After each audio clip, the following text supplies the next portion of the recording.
आज 23 मई 2021 के सुबह के इस वीडियो में विभिन्न समाचार पत्रों में छात्रों के जीवन से संबंधित जो खबरें छाई हुई हैं उन सभी खबरों को इस वीडियो में हम लेकर आए हैं आपके लिए। तो इस वीडियो को पूरा देखते रहिए। आज की सबसे बड़ी अपडेट है कोरोना कर्फ्यू को लेकर, क्योंकि उत्तर प्रदेश में जो लॉकडाउन है वो 31 मई 2021 तक बढ़ा दिया गया है और सभी राज्यों में लगभग 1 जून से हर ज़िले में 18 पार करने वाले लोगों को टीकाकरण यहाँ पर किया जाएगा, जिसके लिए सारी जो प्रक्रियाएं हैं वो पूरी कर ली गई हैं। हम आपको एक सूचना दे दें, अगर अभी तक आपने इस वीडियो को लाइक और शेयर नहीं किया है तो कर लीजिए और ऐसी ही सूचनाओं के लिए चैनल को सब्सक्राइब भी करिएगा। कोरोना स्तर में इस तरह की तैयारियां इसलिए की जा रही हैं क्योंकि जो तीसरी लहर है वो सभी राज्यों में बहुत ही तीव्र गति से अगस्त और अक्टूबर के बीच में रहने वाली है। जी हाँ, अगस्त से अक्टूबर के बीच में संभावनाएं बताई जा रही हैं, क्योंकि यूपी में जो स्वास्थ्य विशेषज्ञों की कमेटी है उन्होंने शासन को रिपोर्ट सौंपी है और इस बार खतरा बताया है कि 20 साल तक की उम्र वालों पर सबसे ज़्यादा इस बार खतरा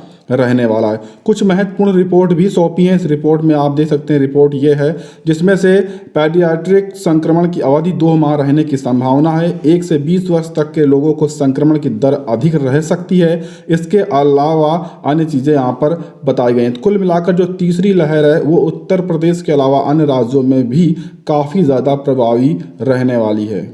टीजीटी सामाजिक विज्ञान का साक्षात्कार हो सकता है जुलाई में। जी हाँ, बड़ी अपडेट है। जुलाई में टीजीटी सामाजिक विज्ञान का साक्षात्कार कराया जा सकता है, क्योंकि कोरोना से चयन बोर्ड ने 8 अप्रैल को किया था इसे स्थगित। 2016 सामाजिक विज्ञान विषय 1099 पदों के लिए कुल 3662 अभ्यर्थियों का सिलेक्शन हुआ है, जिसके लिए साक्षात्कार की प्रक्रिया होनी है। और एडेड माध्यमिक कॉलेजों की वर्ष 2016 की प्रशिक्षित स्नातक शिक्षक यानी कि टीजीटी भर्ती जो सामाजिक विज्ञान विषय का साक्षात्कार अब जुलाई में होने की आसार बताई जा रही है।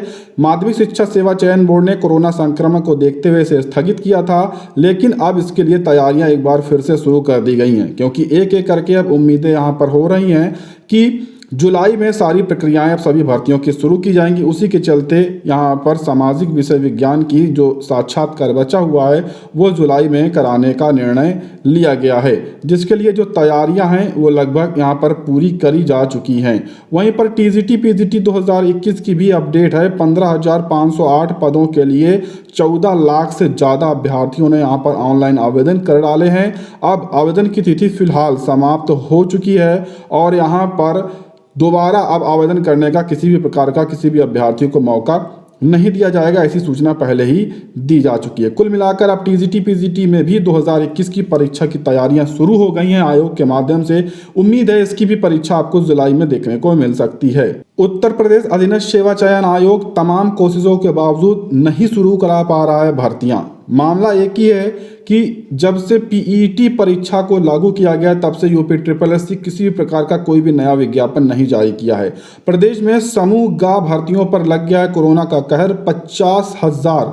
50,000 से ज़्यादा यहाँ पर पदों पर भर्ती होनी है यूपी SSS के माध्यम से, जिसमें अभी तक अगर हम बात करें तो 5 लाख से ज़्यादा अभ्यर्थियों ने पंजीकरण फॉर्म भरा है, जो कि यूपी SSS के द्वारा जारी की गई थी ऑफिशियल वेबसाइट। यहाँ पर बताया गया है, अध्यक्ष हैं प्रवीण कुमार यूपीएससी के, कोरोना के चलते काम प्रभावित है, इसके बाद भी आयोग अपना काम कर रहा है। प्रारंभिक अर्हता परीक्षा यानी पीईटी के बाद नई भर्ती का काम शुरू होगा। कुल मिलाकर जब पीईटी का विज्ञापन नहीं आ रहा है, परीक्षा नहीं हो रही, तो नई भर्ती आखिर आएगी कब? अभ्यर्थियों को लगातार यही सवाल है। जब तक पीईटी नहीं होगा तो पीईटी कराने में इनको 2-3 साल लग जाएंगे, तो यानी 2-3 साल बाद यूपी SSS नई भर्तियां निकाल पाएगा, अगर ऐसी स्थिति लगातार बनी रही। पिछले 1 साल से ऐसी ही सूचनाएं मिल रही हैं कि जल्द ही आयोग पीईटी कराएगा, जल्द ही आयोग पीईटी कराएगा, लेकिन कोई नहीं। यहाँ पर कोरोना ने रोकी है रफ्तार। मुख्यमंत्री योगी आदित्यनाथ के निर्देश पर सभी विभागों ने समूह ग के रिक्त पदों का ब्यौरा अधीनस्थ सेवा चयन आयोग को भेज रखा है। उसके बावजूद भी सरकारी नौकरी की तैयारी कर रहे युवाओं को अभी भी नए विज्ञापन का इंतजार करना पड़ रहा है। कुल मिलाकर खाली पदों का ब्यौरा भी यूपी SSS के पास है, उसके बाद भी यहाँ पर भर्ती प्रक्रिया नहीं शुरू हो पा रही है। लेकिन यहाँ पर जैसा कि UPSSC ने यहाँ पर वेबसाइट जारी की थी और कहा था कि रजिस्ट्रेशन अभ्यर्थी यहाँ पर एक बार करें, तो इस योजना के तहत अभी तक 5 लाख से ज़्यादा अभ्यर्थियों ने फॉर्म भर दिया है और यहाँ पर 10 लाख से ज़्यादा अभ्यर्थियों ने सत्यापन अपना पूर्ण कर लिया है। कुल मिलाकर जो यहाँ पर बेरोजगार अभ्यर्थी हैं, काफ़ी ज़्यादा अभ्यर्थी PET की परीक्षा में शामिल होंगे। फिलहाल विज्ञापन आने का इंतज़ार है। वहीं पर नगर निकायों में समूहगाह के पदों पर भर्ती प्रक्रिया जल्द यहां पर जारी की जा सकती है। स्थानीय निकाय निदेशालय ने पिछले साल दिसंबर तक की रिक्तियों के आधार पर अधीनस्थ सेवा चयन आयोग को 506 पदों पर भर्ती का जो प्रस्ताव है वो यहां पर अधियाचन भेज दिया है। इन पदों पर यह भर्ती हो सकती है। अधियाशी अधिकारी 204 पद यहां पर और यहां पर राजस्व निरीक्षक के 32 पद निकाले जा सकते हैं और जेई जल के 113, जेई सिविल के 80, जेई विद्युत एवं यांत्रिक के 23, सहायक लेखाकार के 54 पद निकाले जा सकते हैं। और निकायों से इन पदों की रिक्तियों का ब्यौरा भी मांग लिया गया है। इन पर भी रिक्तियां आ सकती हैं। कनिष्ठ लिपिक की, वरिष्ठ लिपिक की, वरिष्ठ सहायक की, आशु लिपिक श्रेणी 1st, 2nd, 3rd की, अमीन और जिलेदार की, साथ में कर निरीक्षक श्रेणी 2 की, टैक्स कलेक्टर की, और फिर यहाँ पर अधीक्षक की, प्रकाश निरीक्षक की, ड्राफ्टमैन, फॉरमैन, इलेक्ट्रीशियन, उद्यान अधीक्षक, ऐसे बहुत से चालक, प्रधान फिटर, कंपाउंड, ऐसे बहुत सारी जो भी हैं, इनके भी रिक्त पद मांगे गए हैं। अगर समय से रिक्त पद इनके भी आ जाते हैं तो इनसे भी संबंधित जो रिक्तियां हैं वो जोड़कर भर्ती प्रक्रिया में शामिल किया जा सकता है।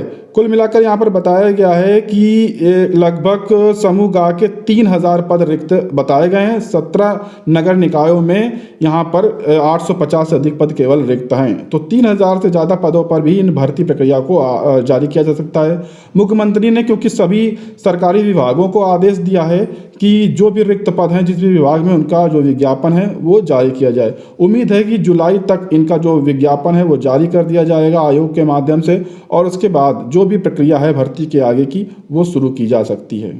असिस्टेंट प्रोफेसर के चयनितों को जो नियुक्ति है वो जल्दी दी जा सकती है क्योंकि निदेशालय को मिला अभ्यर्थियों का विवरण। अब ऑनलाइन काउंसलिंग की तैयारी कर ली गई है। राजकीय महाविद्यालयों में 507 चयनित अभ्यर्थियों को नियुक्ति मिलने का इंतजार है और इसकी प्रक्रिया लगभग शुरू हो गई। अभी तक इंतजार था अभ्यर्थियों की विवरण की, जो कि विवरण उनके द्वारा उपलब्ध करा दिया गया है। अब यहाँ पर ऑनलाइन काउंसलिंग का जो कार्यक्रम है वो शासन को भेज दिया गया है।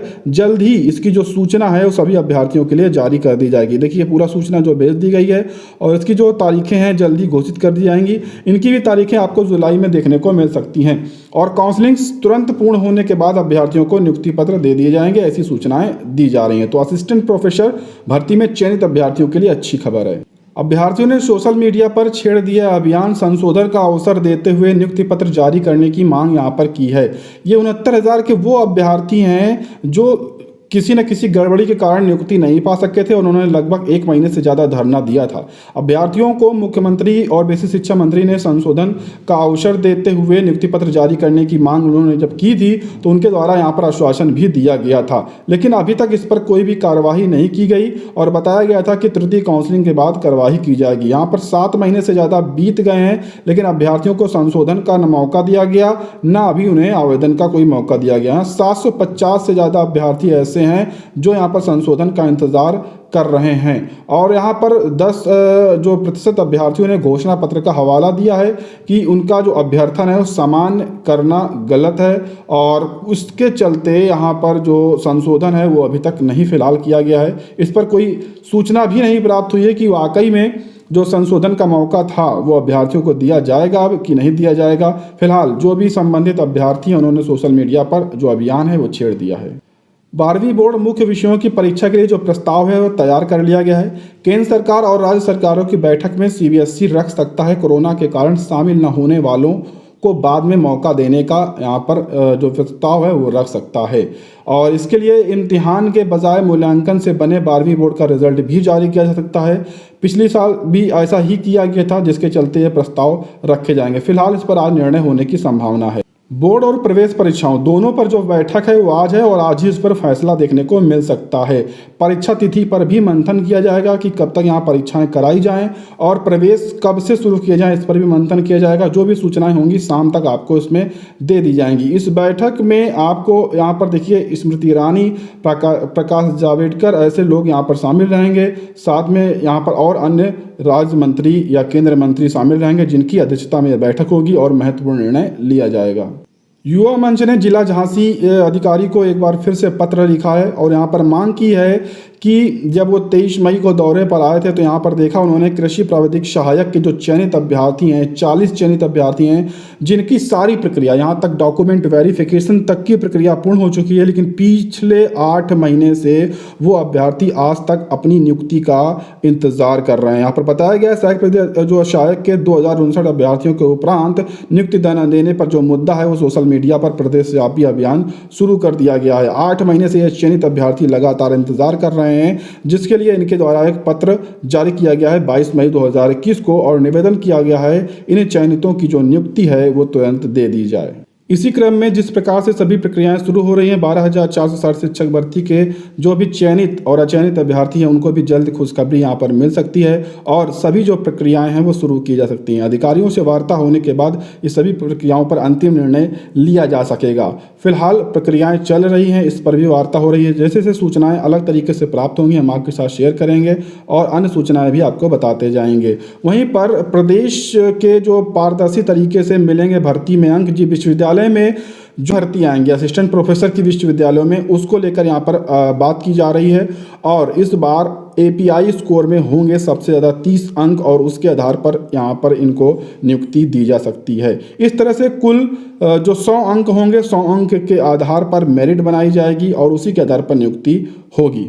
उसके बाद यहाँ पर प्रोफेसर पद पर चयन में तो एपीआई स्कोर 60 अंक का भी आवंटित किया जाएगा और इसी प्रकार से असिस्टेंट प्रोफेसर के लिए एपीआई स्कोर में पीएचडी, यूजीसी नेट, शोध पात्रों जैसे यहाँ पर अन्य चीज़ें जो भी भर्ती यहाँ हैं, जो पद हैं उनके यहाँ पर अलग अलग स्कोर बनाए जाएंगे, चाहे वो अकादमिक स्कोर हो, कंप्यूटर स्कोर हो, क्योंकि इस बार जितने भी प्रोफेसरों की भर्ती होगी कंप्यूटर स्कोर बहुत ही ज़्यादा यहाँ पर होगा। स्कोर की गणना कर मांगी जाएगी आपत्तियाँ, इसके लिए आपत्तियाँ आप ईमेल के माध्यम से भी दे सकें। यह आज के विभिन्न समाचार पत्रों में महत्वपूर्ण खबरें थी जो कि शिक्षा जगत से थी। उम्मीद है आज का वीडियो आपको पसंद आया होगा।